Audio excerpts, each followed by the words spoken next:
আসসালামু আলাইকুম সুপ্রিয় শিক্ষার্থী বন্ধু এবং দর্শকবৃন্দ, সবাইকে সার্ভহিউম্যান ফাউন্ডেশনের পক্ষ থেকে আন্তরিকভাবে শুভেচ্ছা এবং স্বাগতম। বন্ধুরা, আমরা জাপানি ভাষা সিরিজের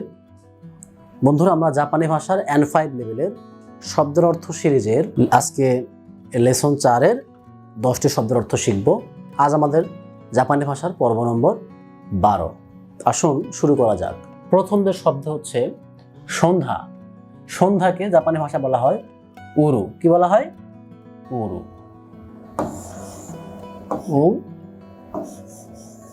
উরু উরু। এটা যদি হচ্ছে রোমাঞ্চটা লিখে দেই,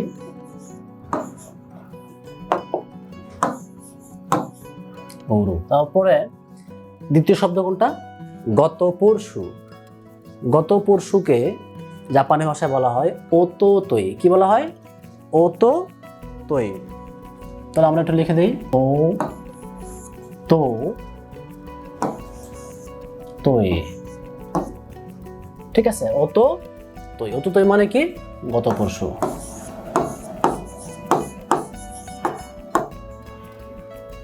আচ্ছা, এরপরে আসলে কি গতকাল। আমরা গতকালকে জাপানি ভাষায় বলছি কিনো। কি নো কিনো। কিনো মানে হচ্ছে গতকাল। তারপরে আজ। আজ এটাকে জাপানি ভাষায় বলা হচ্ছে কিও। কি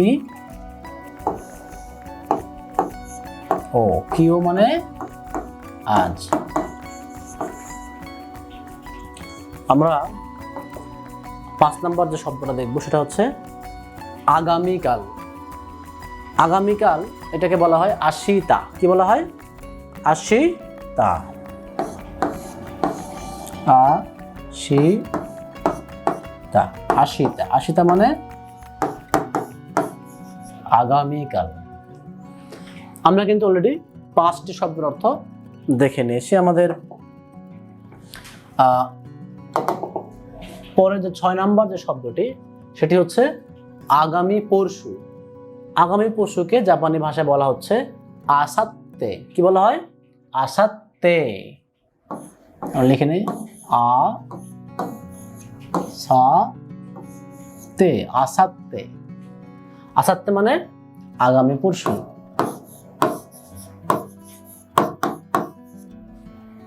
ওকে, এরপরে কি আছে? আজ সকাল।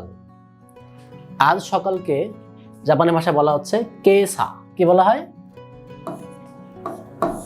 কেসা।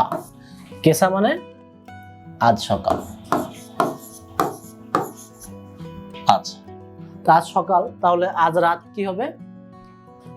কনবান। কনবান মানে আজ রাত। কনবান।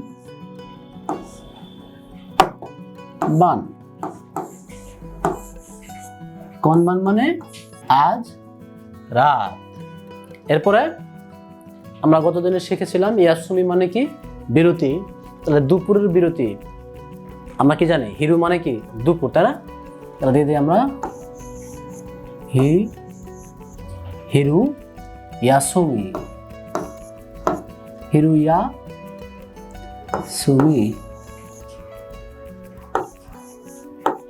হিরু ইয়াসুমি মানে হচ্ছে দুপুরের বিরতি। হিরু ইয়াসুমি। তারপরে প্রতিদিন সকাল। এই প্রতিদিন সকালকে বলা হচ্ছে মাইয়াসা। কি বলা হয়? মাইয়াসা।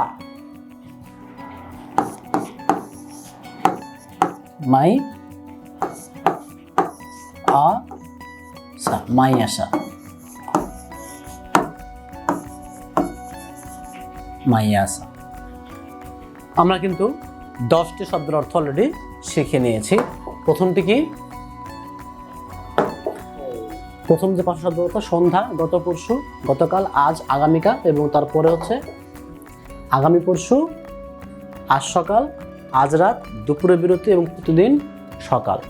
অত্যন্ত গুরুত্বপূর্ণ 10টি শব্দের অর্থ আমরা আজকে শিখে নিয়েছি। প্রিয় বন্ধুরা, দেখা হবে পরের পর্বে পরবর্তী 10টি শব্দের অর্থ নিয়ে। সে পর্যন্ত সবাই ভালো থাকুন, সুস্থ থাকুন। আল্লাহ হাফেজ।